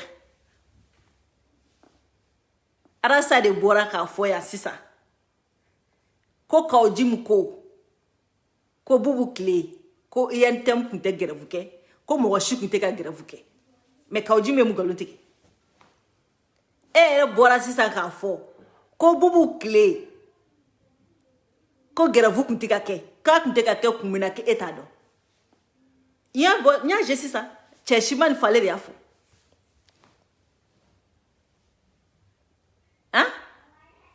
bora sisa no ka fo ko ka bora ka ojumu nga kuma confirmer ka ojumu mu galontike bora sisa ka fo ko mo shikunti gerevula en même temps mo kele ni nana ko ka ojumu kele ngo fo ya fo ya ko ni ne ya to ko bubu ga gouvernement be wele tarikula parce que ko bubu na le gerefu make ko bubu nana ko gerefu make meni ka ojumu segino kilinga nana tugo ko ka ojumu galuntigala ke kundaro ko ka ojumu be galuntige oni ka ojumu ngara galuntigala mi aya galuntige ya meri da kono parce asigine de ka kuma kanka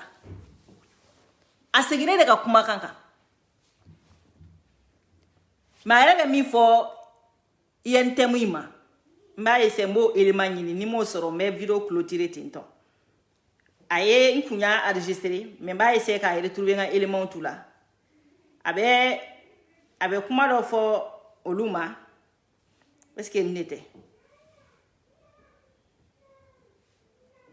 enfin fait notre amal la chauti tout ye danga to nga kuma attends je crois c'est ça kelen kono studio kelen kono imam di ko nana ka papier la boka jari mari fambe o kofe jamana gouvernement nyemo ka soro ka jamaria di ko ka papier ta ka soro ka attends élément do be inte fango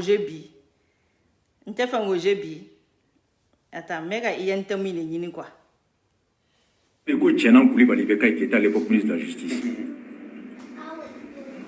yafo dongle mumben attends on peut enregistrer non on peut enregistrer kelen kono studio kelen kono imam di ko nana ka papier la boka jari mari fambe le woro imam di ko yi cibla be ma ka misiri kono ka fo jamana be tabulo min kono ni dambe cheni ulo chali kalan jasili fogali min be ka chaya yugo kololo min be kanani jabe ka wolo tabulo min les sociaux kandi une décès négocié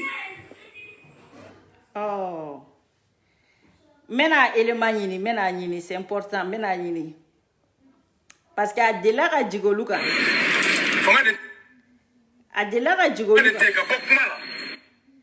adela kulu sabereke mena élément retrouver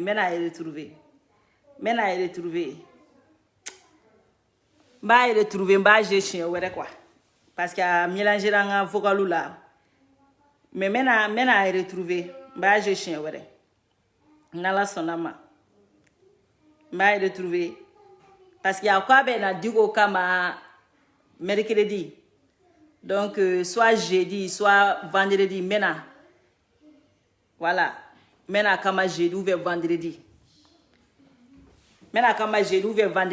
nala sonama awo donc me bitain mbo vocalu mbo joya parce que vidéo kana joya kosebe vidéo joya na donc ta joya kosebe donc be bita mba essayer ka joya mais ka boni kuma ye muna ka yira ka fo arasbach dignité tila I galuntigala I kalabanchi I muso I terega muso kanuna I furusala I muso furulen kanuna I muso furulen janayakela e fon mali famoma a bebe ela fembe e de ben yijo ko digo ka opérateur de ma fe ngo kuma do benede ela ite kele intoe ikata fereke comme ini 3 mois inde bora ite kele intoe ikata fereke marago ga reto de I maragade jagoke ube ikana tungala ikana immigration ke ika kele imbana de koi ika kele ine abana de nebe mi fie iye maragade marago be haketo ibina tungala ube ika jagoke iye wani mimine itita jagoke ika liti intoti dokera koi parce que liti eka liti atise ka noboble nobo choko foi tala foi nobo foi de tala tudi parce que ka liti ya kumaje koluko ya kumaje na fatala tu eka liti kunganga nobo wakati amaseka nobo wakati e bine iko pasaka ki bi sadiri ki bi ba foko ndaro metoko mi fila e bina kebe munya John Mogobe la tu John me soaka mogoka gere la tu Johnny John me soaka mogoka gere ela mogoshi sino balai nationali be Sénégalu balai nationali be Burkina ou le révolution ou le nobo yana mar o be Sénégalu ou le révolution ou le nobo mais ka révolution e munya foi kuma bafu mogo dogoya balai nationali mogo dogoya la yana mar mogo dogoya la u wulila dɔrɔn tak tak a ye nɔ bɔ e t'i yɛrɛ ɲininka san 3 hali b'e bɛ pɛrɛn-pɛrɛn na san 3 hali b'e bɛ mɔgɔ dɔgɔya la san 3 hali b'e bɛ mɔgɔ buruja la san 3 e bɛ mɔgɔ lebu la san 3 e bɛ mɔgɔ buruja la ten fu san 3 e bɛ mɔgɔw fa kan k'u dɔgɔya i bɛ mɔgɔw ba kɔ k'u dɔgɔya san 3 e ma sɛgɛn ten e ye ballet national ye ka mɔgɔ buruja olu wulila kalo 2 u y'u ka président gɛn ka b'u da la Yanamari wulila kalo 2 u ka président gɛn e ye Diko wulilen mɔgɔ dɔgɔya la Diko ye i bɛ ka gɛn k'a to a bɛ k'a fɔ a ma ko kɔrɔ e bolo ko ne ye mɔgɔ dɔgɔya de ko bɛ ko de ɲa o b'i barika ban de i ma ye barika t'i ka foyi la barika t'i ka foyi la i y'anw bɛ kunkolo monter a ko Mali zone kan ka dɔgɔya ko Mali fanaw kan ka dɔgɔya ko faso cilaw kan ka dɔgɔya en même temps inu bɛ ka taa te ta ɲɔgɔn bolo e yɛrɛ bɛ n'i sigi k'e bɛ ko mundiri ko Diko ka opérateur Diko ka opérateur Cissé technologie kun ye jɔn ka opérateur Cissé technologie kun ye jɔn ka opérateur o tɛ fɛnɛ ka opérateur mobili 2 min b'e bolo katikati 2 min b'e bolo jɔn y'a di opérateur dɔ de m'a di ngo Cissé technologie de mobili 2 di e ma e mi n'i jɔ e b'a fɔ k'e bɛ Diko kogoya anw ye ka kɔn Diko ɲɛ ni opérateur bɛ e fɛnɛ bolo e de bɛ n'i jɔ anw ma bi ko mundiri ani mundiri mu ha ko i bɛ ka ko Diko ye mɔgɔw don fanga kɔnɔ ne ye hasidi ne m'a fɔ e ngo de bala k'e da e ni barika ma ɲɔgɔn denmisɛnnin fɛn o fɛn kun bɛ e kɔ Sidibe denmisɛnnin joli kun bɛ e kɔ min ye diplômé ye i delila ka jɔn ka diplôme bɔ ka placard kɔnɔ k'a yira mɔgɔ la i delila ka kɛ i y'u bɛɛ t'i kɔ saraka deli la k'u bɛɛ t'i kɔ video k'u bɛɛ kɛ caméraman in nɔfɛ k'a yɛrɛ b'a fɔ awɔ n bɛ forfait san ka d'u ma o denmisɛnninw tugura e kɔ de ko ka taa kɛ caméraman ye u tugura e kɔ de ko ka kɛ caméraman ye e y'u ka diplôme lajɛ n'a sɔrɔ u ye caméraman kalan de kɛ jeune diplômé o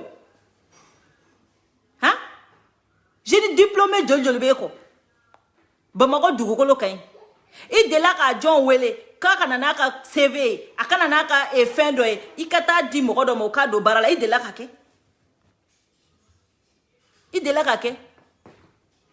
i kun b'u cɛ i kɔ ka taa jamana ni jamana dugu ni dugu k'u bila risque la k'u ka vie bila danger i bɛ accident kɛ n'u ye i bɛ fɛn bɛɛ lajɛlen kɛ n'u ye i delila ka jeune jumɛn wele k'i hali évaluation k'i ka groupe tula Bamakɔ mun y'a t'u bɛɛ y'u yɛrɛ ta parce que u bolo k'i Mali kɛlɛkɛla don k'i bɛna baara ɲini ka di denmisɛnninw ma k'i bɛna faamaw forcer u ka emploi créer k'i bɛna faamaw forcer u ka baara di denmisɛnninw ma mais olu bɛɛ nana faamuya k'e tɛ foyi la faama dɔgɔya bɔgɔ bagabaga ni min bagabaga o kana jeton d'i ma i bɛ fara ka bɔ ka dossier la n k'o de nana dɔ kɔfɛ e ka denmisɛnnin dɔ fɔ Bamakɔ k'e delila k'o don baara la san 3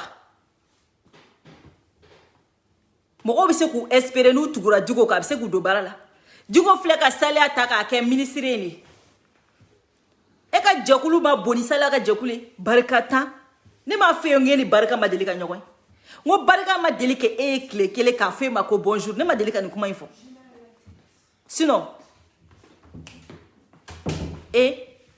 saliya ka gɛrɛn mɔgɔ joli bɛ saliya ka gɛrɛn kɔnɔ saliya ka gɛrɛn mɔgɔ joli b'a kɔnɔ han mais saliya filɛ ka kɛ ministre ye nin ala ni Diko sababu ɲuman awɔ moi je suis fière k'a fɔ ko Diko bɛ mɔgɔw don baara la mais e tɛ se k'o fɔ dɛ c'est pas le cas mais e mɔgɔ kelen de wulila tuguni bi ko e ka CDR ko Abibu Silaka e ka CDR ta ko k'o don CNT kɔnɔna la coup d'état kɛlaw ka jɛkulu kɔnɔ aw CDR de ma bɔ yan k'a fɔ ko aw tɛ coup d'état dɛmɛ k'aw tɛ coup d'état féliciter aw b'aw dabɔ coup d'état fanga de la Ni shibe de ke. Ibi shibe de ke. Kibe ka mɔgɔw nɛgɛ. Denmisɛnnin ambitieux minnu bɛ yen ni politique ka d'u ye kɛnɛmana la. Pour olu ka tu ko ka image ɲuman d'i ma. A ka fɔ ko mɔgɔ kunkolomaw b'i kɔ. N'i bulu nɛgɛ ni kumaw de. Ka sɔrɔ a ŋaniya t'i la. A ŋaniya ma deli ka k'i la. Sani ka taa fɔ ko tungarange o. Jamana bɛ jɔ arajo de la wa. Sani yɛrɛ ka wuli o. K'e bɛ taa fɔ ko tungarangew ka taa fɛn dɔ occuper Mali kɔnɔ. Ne ko e yɛrɛ tɛ se ka fɛn dɔ de proposer k'e bɛ se ka ko ye wa. Ne ko i t'i ka jɛkulu yɛlɛma ka kɛ parti politique ye an ka t'i yɛrɛ baara nɔ la ye wa. I ka bɔ nin kuleba in na ten wa. Han? Ko révolution. Diɲɛ bɛ tigɛlen révolution mun na hali bi daga sɛmalen b'an da la ko révolution. Han? E tɛ taa parti politique créer. Jeune denmisɛnnin minnu bɛ iko ni ambition b'u la politique ma i k'olu se do politique kɔnɔ olu ka bɔ i kɔ kuleba fu in na ten rayon ba fu ni quartier férow ni ɲɔgɔn ta ka pɛrɛw na foyew ni ɲɔgɔn ye baw ni fɛnw na foyi tɛ abouti. Han? Foyi tɛ abouti. I tɛ parti créer. I ka bɔ kuleba in na ten i k'i da de ten i ka baara kɛ dugu ma i ka bɔ sanfɛ ten dɔ kɛra ten.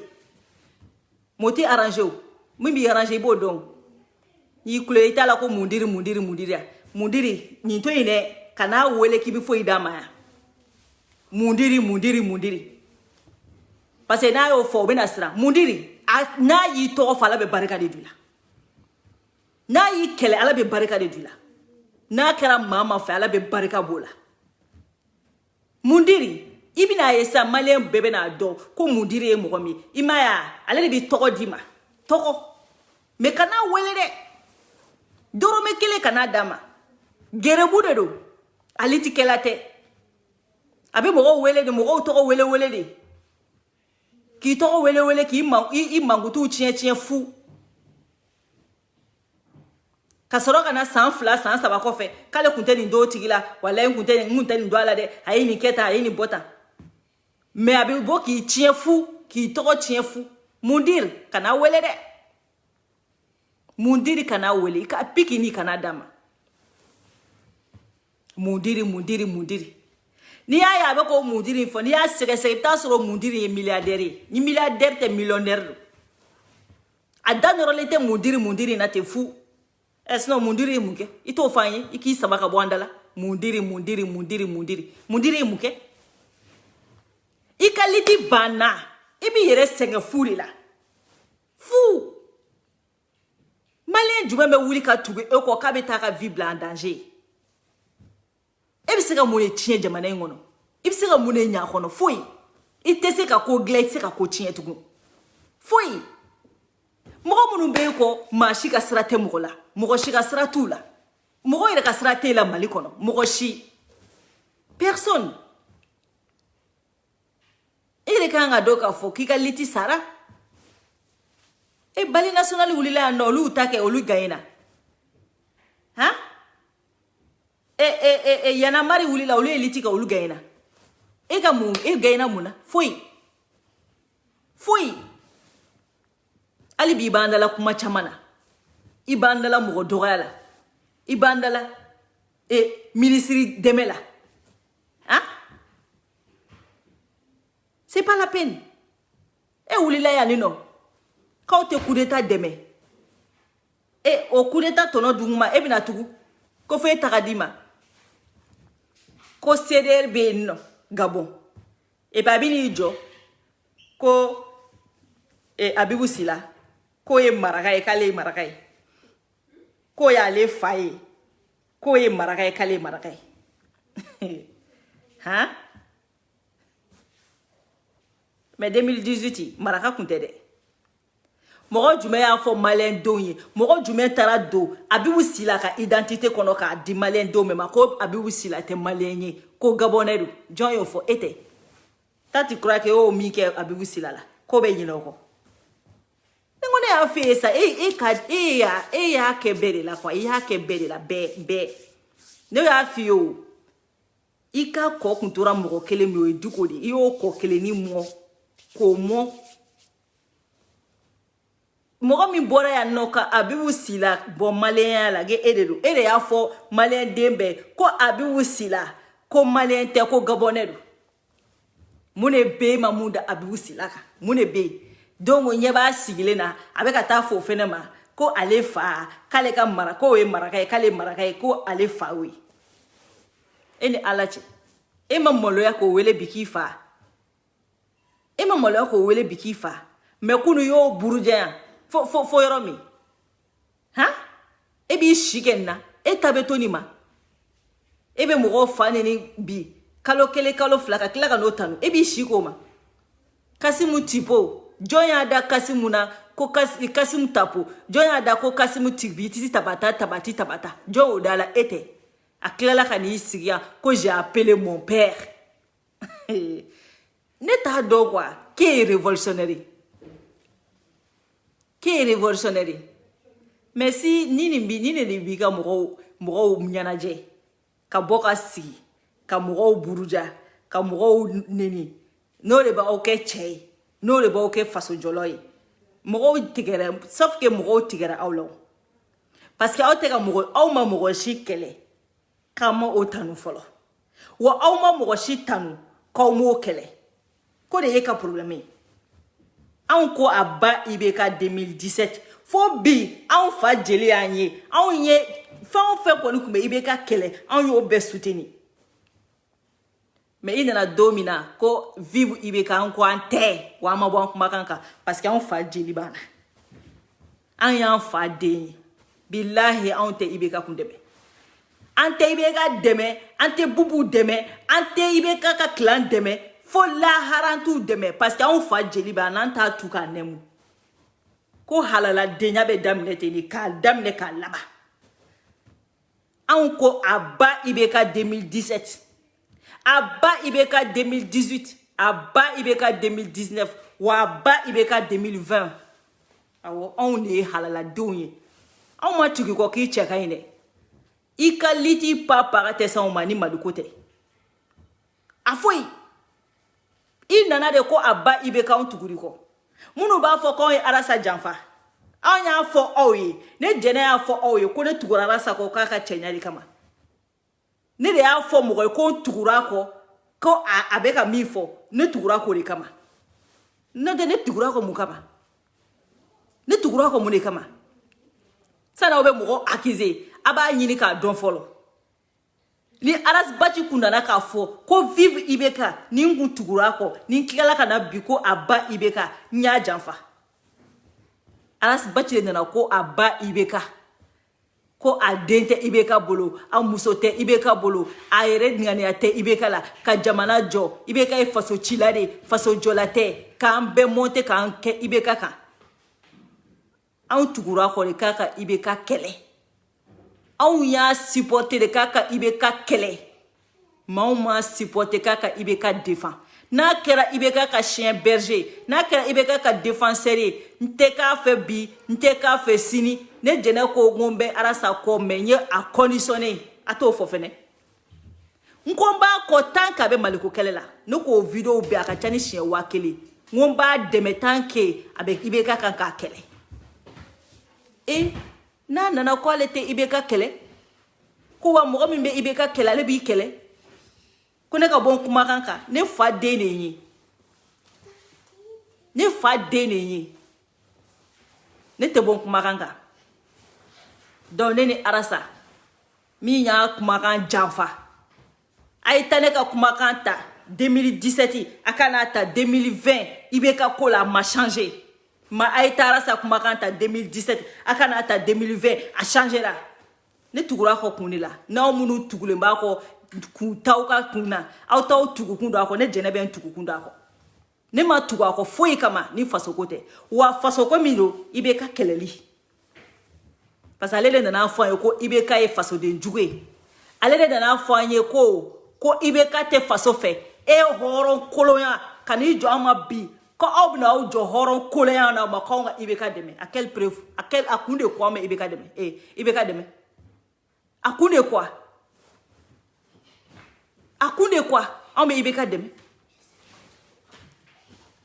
n tɛ sans cerveau ye dɛ anw tɛ sans tête ye k'o fɔ bɛɛ ye donc o de kun do ka bɔ kuma kɔnɔ n'i bɔra Diko kama n'Ala sɔnna ma i bɛ ye i ka sira ka jeudi ou bien vendredi mais Diko t'i wele a den t'i wele a somɔgɔ t'i wele maa si t'i wele mais i bɛ continuer an b'i buruja yan fo lahara n'i ma fara Diko la an b'i buruja i ka kalabanciya nkalontigɛ n y'a bɛɛ jɔ i la sisan n'i ko Kaoji mun ko grève kun tɛ ka kɛ o tɛ tiɲɛ kuma de e yɛrɛ ma bɔ k'a fɔ ko Bubu ka gouvernement kɔnɔ ko grève ma kɛ ko de y'a to ko Bubu ka gouvernement bɛɛ wele ɲɔgɔnna ma deli ka kɛ tariku la ko mɔgɔ si ma grève kɛ ni Kaoji mun tilala ka segin o kan et puis INTM bɛ grève ko min na olu bɛ ka revendication min kɛ transition mɔgɔw la san 5 revendication san 5 sani olu bɛna o ɲininkali kɛ 18 mois mɔgɔw la mun olu m'o kɛ IBK la an bɛɛ ɲɛ tɛ tiɲɛ la mais ne ka question yɛrɛ tɛ yen koyi ne ta ye Diko ko dɔrɔn de